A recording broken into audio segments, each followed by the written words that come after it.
Hello and welcome to this, the very first Head Boys review of the year. And you never know, it might be the last. A televisual feast for parents and friends of the school to see just some of the events that's happened in the past 12 months. Our review starts in the summer holidays when 18 sixth form students from both schools travelled to Kota Kinabalu on the tropical island of Borneo, which included work with the famous Orangutan Rehabilitation Centre. So here I am in the art department where we can see some of the Year 11's work, which was produced in October after a visit from some conceptual artists known collectively as Lord Whitney. Don't worry about the stature too much, just worry about kind of where you're positioned to get the shot. Combining photography, prop making and set design, the pair make life-sized art installations and are here helping the boys with Alice in Wonderland inspired projects. Well, we've got boys involved from both art and design and graphic design, so the artists will use the photographs as a starting point for paintings, and the graphic designers will use the photographs as the basis of a set of graphics to promote a product to do with the film, so it might be a book or a film, etc. The best part about today is probably like dressing up and the makeup. Just getting all like messy, I suppose, just getting involved. We've done this from nothing and now it looks like really good. Someone who isn't looking so good is the occupant of this car.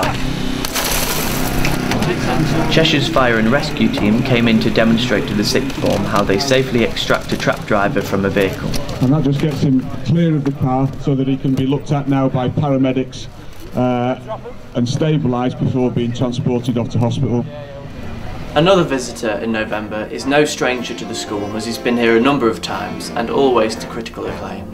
He is, of course, Mr. Matthew Ford. If the nightingales could sing like you. With songs from Frank Sinatra to Michael Bublé, Matt always plays to packed houses. You brought a new kind of love to me. The bands Matt would normally work with, certainly in the last 12 months, have included anything from the BBC Big Band, the Halley Orchestra, the Liverpool Philharmonic. So yeah, to get him to be with our band in little old hamlet of Sandwich is quite a cue, I think. You brought new love to me. It was the hamlets of Cawdor and Dunsinane that concerned Year 9 drama students, however, when they performed a production of Shakespeare's Macbeth in the theatre space. There was more drama on the rugby pitch, courtesy of the weather and 30 enormous Aussies.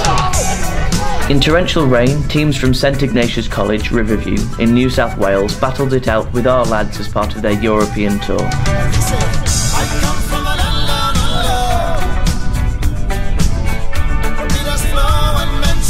Sadly for us, the visitors were a class apart and both our first and second 15 took a severe beating. But it's only a game, innit? And we got our own back by making them come to the Christmas concert.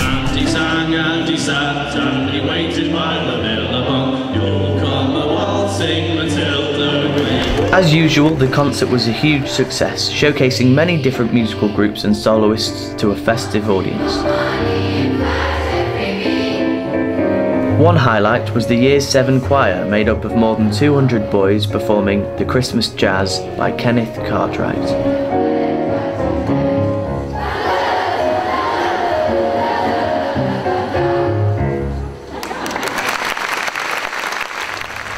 A new year, a new term, a new drama sensation. Oh no, it wasn't. Oh yes it was. It's Panto season and we were in Sherwood Forest. I remember the days because we used to capture homing pigeons, sellotape their wings together so they had to walk. So, are you ready to help Lizzie? Yeah! I can't kill animals. I'm a vegetarian. Are you sure you're not pretending to be stupid? No, it's natural. Enough of this, my loathsome friends. Let's get back to the gist. You can see there's more to drinking this than simply getting... You're totally, utterly, horribly and extremely evil. Oh, you're only saying that. That's the last we'll have to do with women, lads. From now on, we'll chase each other through the leafy glades. He's outside. He can't get far. I took the precaution of removing his toenails.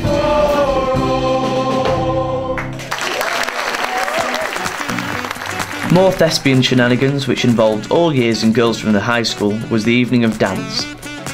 This annual event acts as a showcase to visitors to the school of students' work in movement.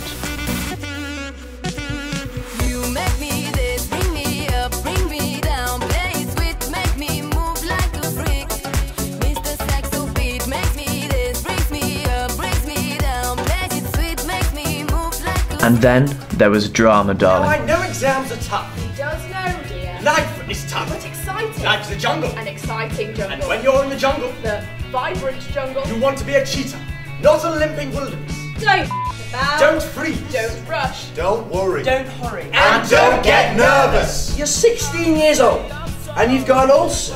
Yes. You have to be at least middle-aged to get an ulcer. Have you told her yet? Now's not the time. Sorry, kids. Sorry about the silly old key. Why have you got a mortgage as well? And a wide selection of cardigans? Or maybe you don't want to tell her. Don't crowd me. Yeah, well, of course, I nearly chose sociology.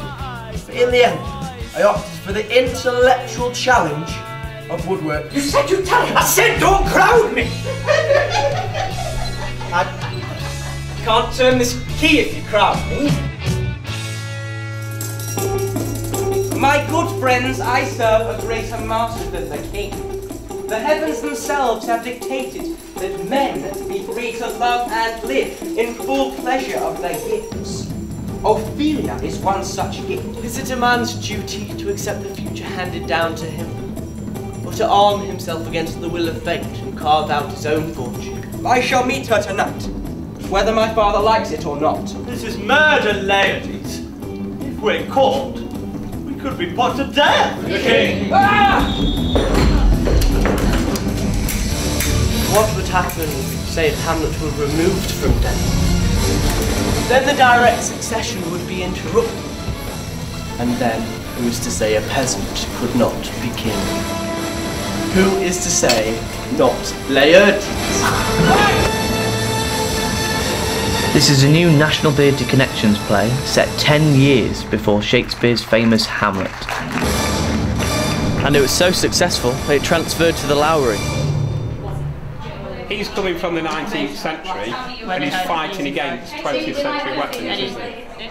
More history now, but of a different kind. Some Year 9 students joined forces with the girls' school to recreate the trial of one of World War I's infamous characters, General Haig. Both schools have currently just done World War I topic work, so they've got a bit of background knowledge, and really it's put together a balanced argument, a judgment, a conclusion, and arguing against something that maybe the base is already loaded, so being devil's advocate in some way. The students were divided into teams to argue the cases for and against the Butcher of the Somme. He could have withdrawn his troops from battle, but he didn't want to, and he could have sent some reserves in, but he didn't want to, and that's what key factor in the Somme, I think. He's full of determination and stubbornness, and he won't admit when he's wrong. But you're looking to defend him. Yeah, which is why we can't tell them that. At the moment, I'm sort of swaying towards the prosecution. I'm swaying towards the defence. Because that's way too many deaths for one battle in one day. We're gonna send him down. Eventually the general was tried and surprisingly found not guilty. For the third year running, the Big Band were crowned champions of the Cheshire East Schools music competition at the Royal Northern College of Music in Manchester.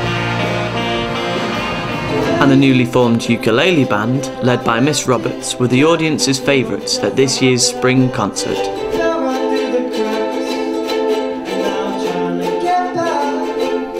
On the back of all the successes in the performing arts, we headed off to the Antipodes for a good old jolly. Actually, we first stopped off in Singapore for some intensive outdoor rehearsals and an unusual big band concert in a garden centre at 10 o'clock in the morning in a tropical storm. It was an experience, as was afternoon tea at Raffles. We then travelled south to New Zealand to the National Youth Drama School to work alongside some of the country's aspiring young actors.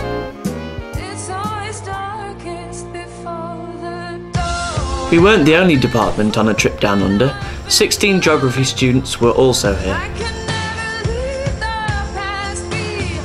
In a tour that covered both islands, they visited locations famous for their natural features, including the Franz Josef Glacier, Mount Cook and Lake Pukaki. The highlight of the visit was the Tongariro Crossing, which provides great views of volcanic landscapes. They also visited the country's most popular national park, Abel Tasman, where they saw golden beaches and stunning views. What an amazing 3 weeks. When we all returned from New Zealand, the time had come for me to become me. So, a new term and a new venture. The big band have performed with many special guests in the past. However, this time, Mr. Barber wanted to do something a little special. For the first time, the concert championed the music of one band, Queen. The boys of the big band were joined on stage by QE2's Paul Taylor as Freddie Mercury and Phil Teague as Brian May.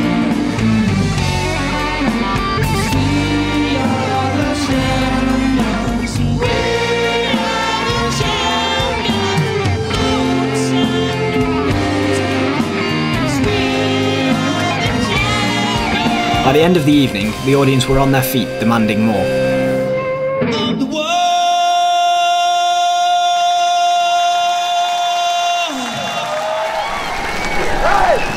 Some others, who are constantly on their feet, are the new recruits to the CCF. After 8 months of basic training, the Year 8 boys and girls officially became cadets at their passing out parade. The success of football and Nick Powell meant that Sandbach School was in the news during the summer term. After successes at local team Crewe Alex, our famous old Sandbachian was rewarded with a record-breaking £4 million move to Manchester United, the highest for a League Two transfer. If you look at James all the time. Yeah, all these, don't worry. Sky Sports News came into school to chat with the current team captains and with Mr. Malbon, the self-styled head of football. Be a top player, which I'm sure he will be. This wasn't our only flirtation with the media. It's 3 minutes to 9 now, just before the news. I don't think we've got time for this. Earlier in the year, Radio Stoke had been in to feature the school. We are at Sandbach Boys School, BBC Radio Stoke's Phil McCann is there. Phil, good morning. You just missed the Year 7s here at Sandbach School dancing to the Jingle Pete. Gutted.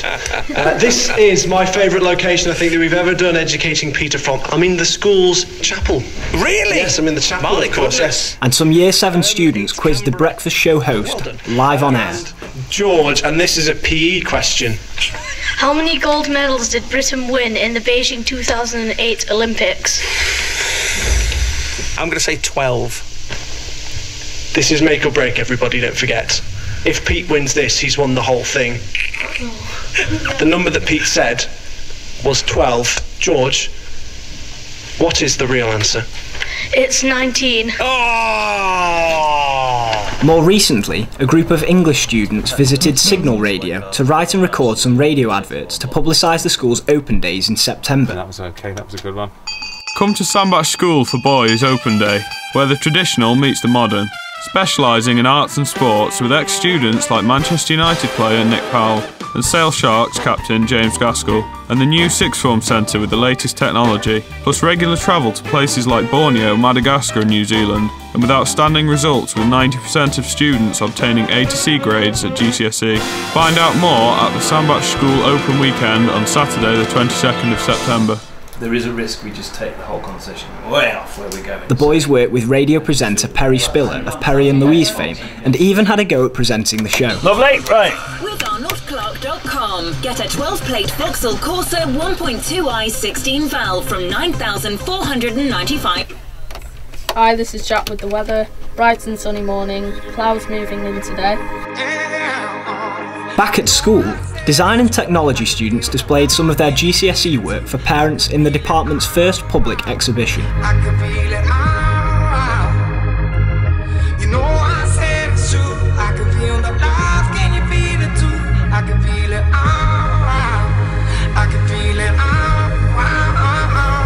The summer term also saw the completion of the building behind me, the new sixth form centre, and it was officially opened by Lord Hill.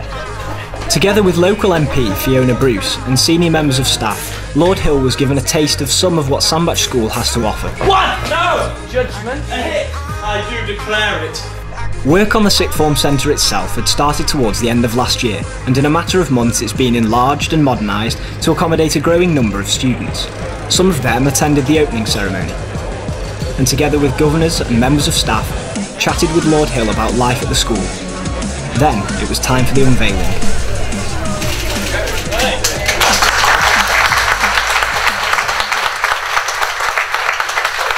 In his speech, the minister had praised the school for the work that he'd seen, and had been so impressed with the big band that he'd even asked for an encore. Under my skin.